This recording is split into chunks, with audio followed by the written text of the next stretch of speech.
Well, so I think one topic that was covered that I was really interested in is this idea of on-chain FX. There's certainly a lot of room for growth for non-USD stablecoins.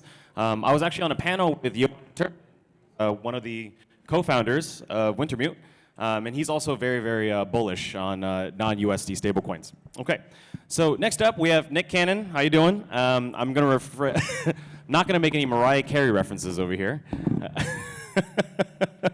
He's the VP of Growth at Gauntlet. Gauntlet works on financial modeling in crypto. I am so excited to learn how stablecoins can be used in prediction markets and decision making. Maybe we'll even hear about Futarchy. So a big round of applause for Nick Cannon.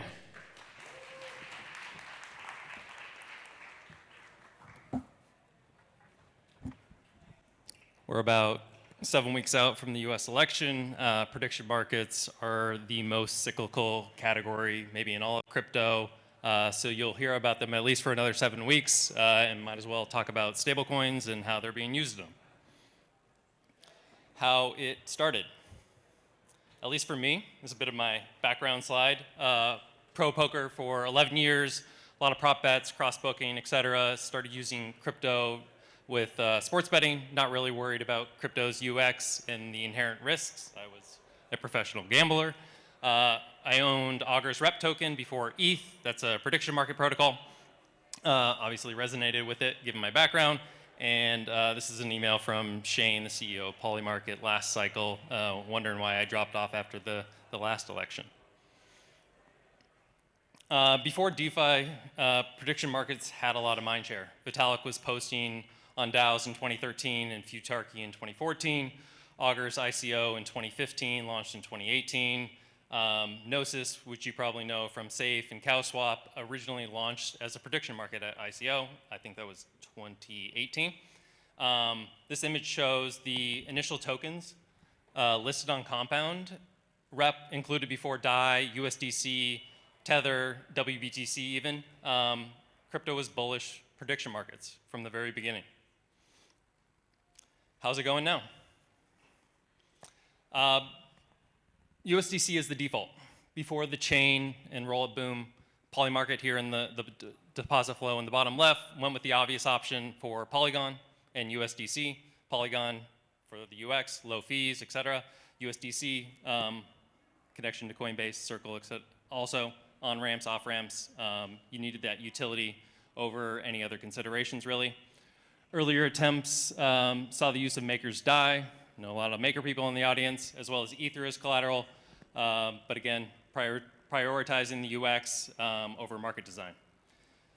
USDC right now is largely abstracted away from most platforms, except in the docs and deposit flows you kind of see here. Either because of on-chain liquidity or off-ramps, USDC is the default for most platforms. No points, just stables. Polymarket has the mind share, the users, the news media, etc. Right now, they're unlike other categories in crypto. They're not doing points programs. They don't currently have a token. They're spending about $500,000 monthly in liquidity mining rewards. These are daily redeemed as long as you meet certain thresholds and criteria on market spread and size. Also, interestingly, limit orders can be earned cross-market, basically, rehypothecating your stake and your spread, claims of rates or yield on making those points or stables, I should say, between double and triple digits. There's an opportunity cost to T-bills, similar to options, volatility smile, horse betting. They call this like the long shot bias. There's a risk-free hurdle rate. So, Vitalik was posting about this a long time ago as well. Very likely and very unlikely markets don't get a lot of traction. There's a lot of implications for this in and around stablecoins, as we'll kind of see. Where it might be going. Interest-bearing.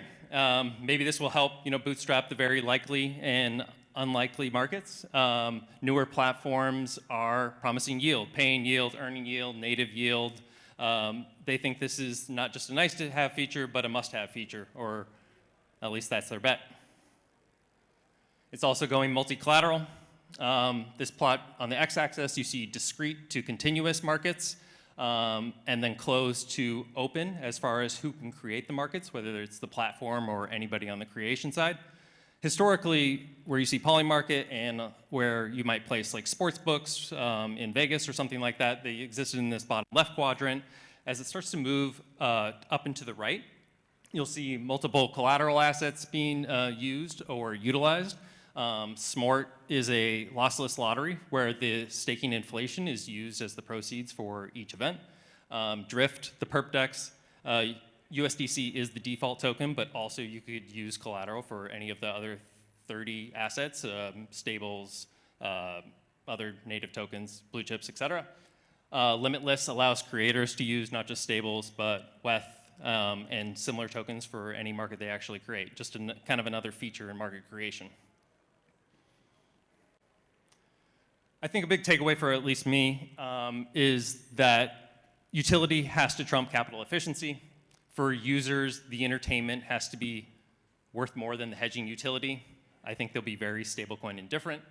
For platforms, the utility being the on-ramps over the yield, stablecoin agnostic, and at least for ecosystems, security over liquidity. Maybe they're stablecoin minimalist. It's nice to have liquidity on your chain, but it would also nice to, in a proof of stake system or ecosystem, have that locked up for long duration events like election markets. We're Gauntlet. We don't do prediction markets just yet. We do a lot of financial modeling for crypto protocols, categories across restaking, perps, DEX, and lending. Thank you.